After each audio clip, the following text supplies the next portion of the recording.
மஹிந்தவை கொலை செய்ய சதி முன்னாள் காவல்துறை அதிகாரி உட்பட 4 குற்றப்பத்திரிகை. ரணிலுக்கு விடுக்கப்பட்டுள்ள சிவப்பு எச்சரிக்கை. விரைவில் போராட்டங்கள் வெடிக்கும் என அறிவிப்பு.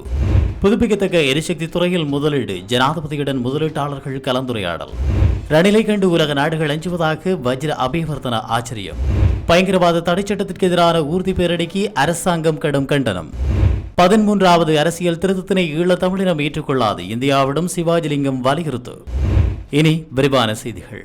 முன்னாள் ஜனாதிபதி மஹிந்த ராஜபக்சவை கொலை செய்வதற்கு சதி செய்ததாக கூறி முன்னாள் காவல்துறை அத்தியட்சகர் லக்ஷ்மண் குரே உள்ளிட்ட 4 பிரதிவாதிகளுக்கு எதிராக குற்றப்பத்திரம் தாக்கல் செய்யப்பட்டு கையளிக்கப்பட்டுள்ளது. கொழும்பு மேல் நீதிமன்ற நீதிபதி மகேன் வீரமன் முன்னிலையில் இந்த குற்றப்பகிர்வு பத்திரம் இவ்வாறு கையளிக்கப்பட்டுள்ளது. பயங்கரவாத தடைச்சட்டத்தின் கீழ் குற்றம் சுமத்தி இந்த குற்றப்பகிர்வு பத்திரம் கையளிக்கப்பட்டுள்ளது. மஹிந்த ராஜபக்ச ஜனாதிபதியாக கடமையாற்றிய காலப்பகுதியில் இந்த சதி முயற்சி இடம்பெற்றதாக தெரிவிக்கப்படுகின்றது. தற்போது இவர்களுக்கு எதிராக குற்றப்பத்திரிகை கையளிக்கப்பட்டுள்ள நிலையில் பிரதிவாதிகளுக்காக நீதிமன்றில் ஆஜரான சட்டத்தரணிகள் பயங்கரவாத தடைச்சட்டத்தின் திருத்தங்கள் பிரகாரம் குற்றம் சாட்டப்படுபவர்களுக்கு பிணையளிக்கும் அதிகாரம் மேல் நீதிமன்றத்திற்கு இருப்பதாக குறிப்பிட்டு பிணை கோரி வாதங்களை முன்வைத்தனர். பயங்கரவாத தடைச்சட்டத்திற்கு எதிராக வடக்கிலிருந்து ஆரம்பமாகியுள்ள கையெழுத்து போராட்டத்திற்கு கடுமையான கண்டனங்களை தெரிவிப்பதாக அமைச்சர் பிரசன்ன ரணதுங்க தெரிவித்துள்ளார். ஜெனீவா கூட்டத்தொடர் தற்பொழுது ஆரம்பமாகியுள்ள நிலையில் நாடு முழுவதிலும் இந்த போராட்டம் முன்னெடுக்கப்படும் என ஏற்பாட்டாளர்கள் தெரிவித்த கருத்து பலத்த சந்தேகத்தை ஏற்படுத்தியுள்ளதாக அமைச்சர் குறிப்பிட்டுள்ளார். இலங்கைக்கு எதிரான ஜெனீவா நிகழ்ச்சி நிரலின் பிரகாரம்தான் இந்த போராட்டம் முன்னெடுக்கப்படுவதாக அவர் சந்தேகம் வெளியிட்டிருந்தார். பயங்கரவாத தடைச்சட்டத்தை முற்றாக நீக்கிவிட்டு நாட்டை துண்டாட நினைக்கும் பயங்கரவாதிகளுக்கு தீனி போட முடியாது என்றும் சிறைச்சாலை உள்ள பயங்கரவாதிகளை விடுவிக்கவும் முடியாது என்றும் அவர் குறிப்பிட்டுள்ளார். எனவே பயங்கரவாதிகளையும் வன்முறையாளர்களையும் அடக்க பயங்கரவாத தடைச்சட்டம் நடைமுறையில் இருக்க வேண்டும் என்றும் அமைச்சர் மேலும் தெரிவித்துள்ளார்.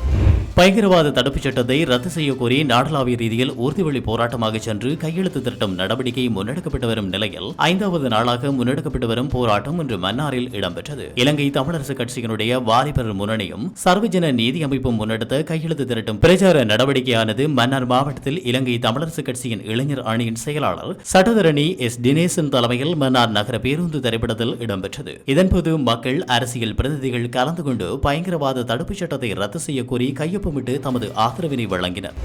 இதேவேளை பயங்கரவாத தடுப்புச் சட்டத்தை ரத்து செய்ய கோரி யாழ்ப்பாணத்திலிருந்து ஹம்பாந்தோட்டை வரை ஆரம்பமாகியுள்ள கையெழுத்து போராட்டத்துக்கு பிரதான எதிர்க்கட்சியான ஐக்கிய மக்கள் சக்தி முழுமையான ஆதரவை வழங்கியுள்ளதாக சஜித் பிரேமதாஸ் தெரிவித்துள்ளார். பயங்கரவாத தடுப்புச் சட்டம் உடனடியாக ரத்து செய்யப்பட வேண்டும். அதன் கீழ் கைது செய்யப்பட்டு தடுத்து வைக்கப்பட்டுள்ள காலிமுகத்திரல் போராட்ட செயற்பாட்டாளர்கள் மற்றும் தமிழ் அரசியல் கைதிகள் அனைவரும் விடுவிக்கப்பட வேண்டும் என்றும் அவர் வலியுறுத்தியுள்ளார். பயங்கரவாத தடுப்புச் சட்டத்தை நீக்குவதற்காக அரசு நாடாளுமன்றில் வாக்குறுதி கூட வழங்கியுள்ளது. எனினும் அதை மீறி அரசு செயற்படுவதாக எதிர்க்கட்சி தலைவர் குற்றம் சுமத்தியுள்ளார். மனித உரிமை செயற்பாட்டாளர்களை சுதந்திரமாக செயற்பட விடுங்கள் எனும் துணைப்பொருளில் வவுனியாவில் இன்று போராட்டம் ஒன்று முன்னெடுக்கப்பட்டது. வடகிழக்கு ஒருங்கிணைப்பு குழுவின் ஏற்பாட்டில் நீதிக்கான மக்கள் அமைப்பினால் குறித்த ஆர்ப்பாட்டமானது இன்று வவுனியா குருமன்காட்டு சந்தையில் முன்னெடுக்கப்பட்டிருந்தது. இதன்போது மனித உரிமை செயற்பாட்டாளர்களை துன்புறுத்துவதை நிறுத்து, கருத்து சுதந்திரம் எங்கள் உரிமை, நடமாடும் சுதந்திரம் எங்கள் உரிமை போன்ற வாசகங்கள் தாங்கிய பதாதைகளை ஏந்தியவாறு போராட்டத்தில் ஈடுபட்டிருந்தனர். அமைதியாக இடம்பெற்ற ஆர்ப்பாட்டத்தில் அதிகளவான மக்கள் கலந்து கொண்டிருந்தமை குறிப்பிடத்தக்கது. இதேவேளை திருகோணமலை மாவட்டம் மனித உரிமை ஆணையத்திற்கு முன்னாலும் இன்று கவனஈர்ப்பு போராட்டம் ஒன்று இடம்பெற்றது. அதுடன் சிவில் சமூக செயற்பாட்டாளர்களை சுதந்திரமாக செயற்பட விடுமாறு வலியுறுத்தி முல்லைத்தீவிலும் ஆர்ப்பாட்டம் ஒன்று முன்னெடுக்கப்பட்டது. தமிழ் மக்களின் அரசியல் தீர்வு விடயத்தில் 13வது திருத்தச் சட்டமே இறுதி தீர்வு என இந்திய அரசாங்கமே தனது நிலைப்பாட்டை ஏற்றுக்கொள்ளக்கூடாது என தமிழ் தேசிய கூட்டமைப்பு கோரிக்கை விடுத்துள்ளது. தமிழ் மக்கள் குறித்தான சுய நிர்ணய உரிமையின் அடிப்படையில் தீர்வினை காண்பதுதான் இலங்கை தீவிலே நிரந்தரமான அமைதியும் சமாதானமும் ஏற்படுத்தும் என எம்.கே. சிவாஜிலிங்கம் ஐநா மனித உரிமைகள் ஆணையாளர் 51வது அமர்வில் இலங்கை தொடர்பில் தீர்க்கமான முடிவினை எடுக்க வேண்டும் எனவும் வலியுறுத்தியுள்ளார். யாழ்ப்பாணம் பல்வெட்டித்துறையில் இன்று இடம்பெற்ற ஊடகவியலாளர் சந்திப்பின் போது அவர் இதனை வலியுறுத்தியிருந்தார். அத்துடன் இந்தியாவில் உள்ள 8 கோடி தமிழ் மக்களும் மற்றும் அரசியல் கட்சிகளும் ஈழத்தமிழர்களுடைய சுய நிர்ணய உரிமைகளுக்காக முழுமையான ஆதரவினை வழங்க வேண்டும் என்றும் எம்.கே. சிவாஜிலிங்கம் வேண்டுகோள் விடுத்துள்ளார். ஜனாதிபதி ரணில் விக்ரமசிங்கவை கண்டு உலக நாடுகள் பயப்படுவதாக ஐக்கிய தேசிய கட்சியின் தவிசாளரும் நாடாளுமன்ற உறுப்பினருமான வஜ்ர அபிவர்த்தன தெரிவித்துள்ளார். கொழும்பில் இன்று ஊடகங்களுக்கு கருத்து வெளியிடும் போதே அவர் இவ்வாறு தெரிவித்திருந்தார். உலகில் உள்ள இந்தியர்கள் என்ற வகையில் ஒருங்கிணைகிறார்கள். ரஷ்ய மக்கள் ரஷ்யர்கள் என்ற வகையில் ஒன்றிணைகிறார்கள். சீன மக்களும் தமது தேசிய அடையாளத்திற்காக ஒன்றிணைகிறார்கள். எனவே இலங்கையர்களும் ஓரணியில் ஒன்றிணைக்க வேண்டும். இந்த விடயத்தில் அரசியல் கட்சிகளுக்கு மக்கள் அழுத்தங்களை கொடுக்க வேண்டும். நாட்டிற்கு தேவையான தேசிய தலைமைத்துவம் நாட்டில் தற்போது உள்ளது.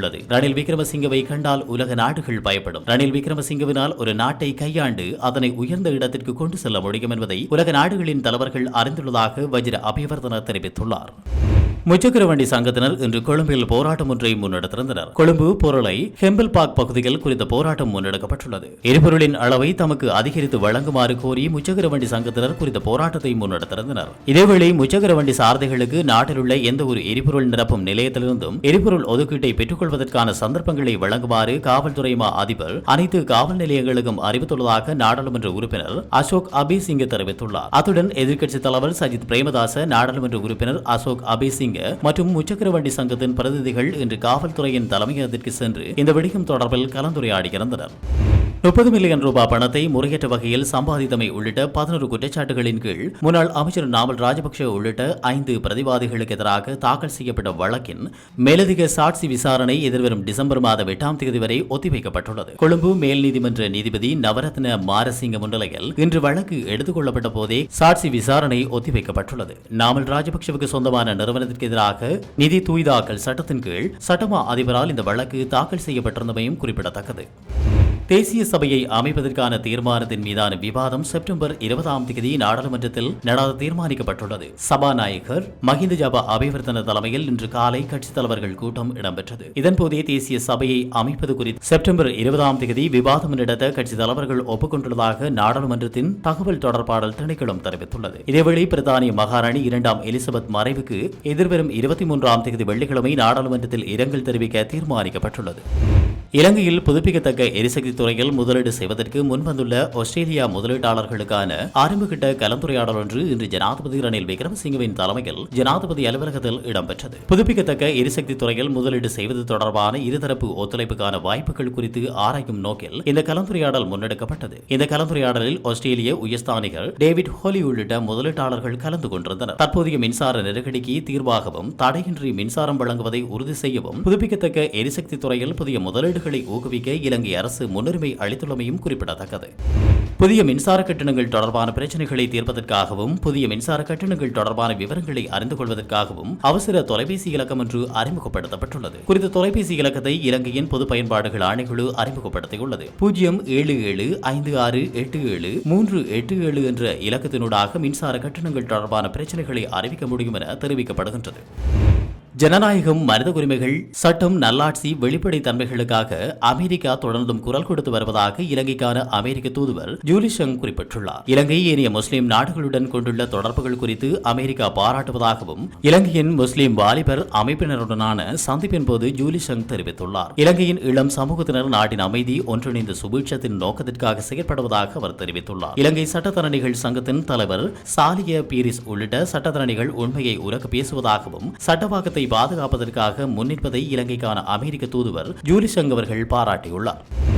மண்ணெண்ணெய் விலையினை குறைத்தால் வடக்கு மாகாணத்தில் மீன்களின் விலைகளும் குறைக்க முடியும் என யாழ் மாவட்ட கடற்றொழிலாளர் கூட்டுறவு சங்க சமாசங்களின் சம்மேளன தலைவர் அன்னராசா தெரிவித்துள்ளார். வடக்கு மாகாண இந்த மாவட்டங்களைச் சேர்ந்த மீனவர்கள் எதிர்நோக்கும் பிரச்சினைகள் தொடர்பில் இன்று யாழ் மாவட்ட மீனவ சம்மேளனத்தின் அலுவலகத்தில் கலந்துரையாடல் ஒன்று இடம்பெற்றது. வடக்கு மாகாணத்தை பிரதிநிதித்துவப்படுத்துகின்ற 2 லட்சம் மீனவ மக்கள் தமது வாழ்வாதார பிரச்சினைகளால் வரையறுக்கப்பட்ட பிரதேசத்தினை கைவிட்டு போகின்ற நிலை ஏற்பட்டுள்ளதாக அவர் குறிப்பிட்டிருந்தார். மன்னார் மாவட்டத்திலே அபிவிருத்தி, முதலீடு என்ற போர்வையிலே கடற்றொழில் சமூகத்திற்கு பாதகமான செயற்பாடுகள் இடம்பெற்று வருவதாக அவர் குற்றம் சுமத்தியுள்ளார். எனவே அதனை கட்டுப்படுத்துவது தொடர்பாகவும் இன்றைய கலந்துரையாடலில் எடுத்துரைத்திருந்ததாகவும் அன்னராசா குறிப்பிட்டுள்ளார். அரசு உத்தியோகர்களின் கட்டாய ஓய்வு வயதிலையை 60ஆக குறைத்து பொது நிர்வாக அமைச்சினால் சுற்று நிரூபம் வெளியிடப்பட்டுள்ளது. அரசு உத்தியோகர்களின் கட்டாய ஓய்வு வயதை 60ஆக குறைப்பதற்கு நிதியமைச்சினால் 2021ஆம் ஆண்டின் 30ஆம் இலக்க ஒதுக்கீட்டு சட்டத்தை திருத்துவதற்காக கடந்த ஆகஸ்ட் 30ஆம் தேதி சமர்ப்பிக்கப்பட்ட இடைக்கால பாதீட்டில் முன்மொழியப்பட்டிருந்தது. அதற்கு நாடாளுமன்றமும் அங்கீகாரம் வழங்கியிருந்தது. அதன்படி ஓய்வூதிய பிரமாண குறிப்பில் தேவையான திருத்தங்களை செய்வதற்கு அமைச்சரவையும் அனுமதி வழங்கியுள்ளது. இதற்கமைய கடந்த ஜனவரி 6ஆம் தேதி வெளியிடப்பட்ட பொது நிர்வாக சுற்றறிக்கை எதிர்வரும் டிசம்பர் மாதம் 31ஆம் தேதிக்கு பின்னர் ரத்து செய்யப்பட உள்ளமை குறிப்பிடத்தக்கது.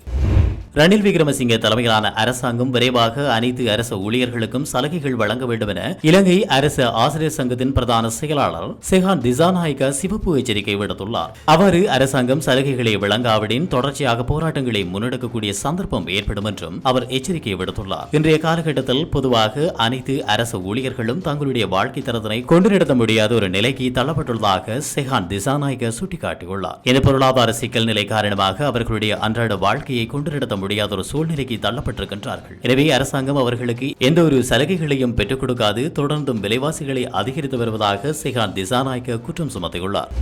கொழும்பு கோட்டையிலிருந்து திருகோணமலை நோக்கி பயணித்த விரைவு தொடருந்தின் இயந்திரம் தீப்பிடித்து எரிந்தமையினால் பரபரப்பான சூழல் ஏற்பட்டிருந்தது. இந்த சம்பவம் வியாங்குட தொடருந்து நிலையத்திற்கு அருகில் நேற்று இடம்பெற்றுள்ளது. குறித்த தொடருந்தில் இந்தியாவிலிருந்து இறக்குமதி செய்யப்பட்ட புதிய சிவப்பு நிற தொடருந்து பெட்டிகள் பொருத்தப்பட்டிருந்தன. தொழில்நுட்ப கோளாறு காரணமாக தொடருந்து இயந்திரத்தில் தீப்பிடித்திருக்கலாம் என சந்தேகிக்கப்படுகின்றது. எல்பிட்டிய பாகியல பிரதான வீதியில் எல்பிட்டிய நோக்கி பயணித்த தனியார் பேருந்தின் மிதிப்பலகையிலிருந்து பாடசாலை மாணவன் தவறி விழும் காட்சி சிசிடிவி கேமராவில் பதிவாகியுள்ளது. இன்று காலை பாடசாலை ஆரம்பிக்கும் முன்னர் குறித்த பேருந்து எல்பிட்டிய டிப்போவிற்கு அருகில் வேகமாக பயணித்துக் கொண்டிருந்ததாக மக்கள் தெரிவித்துள்ளனர். பேருந்தின் மிதிப்பலகையில் பயணம் செய்த மாணவன் தரையில் விழுந்ததுடன் பேருந்து முன்னோக்கி செல்லும் காட்சிகள் பதிவாகியுள்ளன. விபத்தில் 14 வயதுடைய மாணவனின் தலையில் காயம் ஏற்பட்ட நிலையில் தற்போது எல்பிட்டிய ஆரம்ப வைத்தியசாலையில் சிகிச்சை பெற்று வருவதாக காவல்துறையினர் தெரிவித்துள்ளனர்.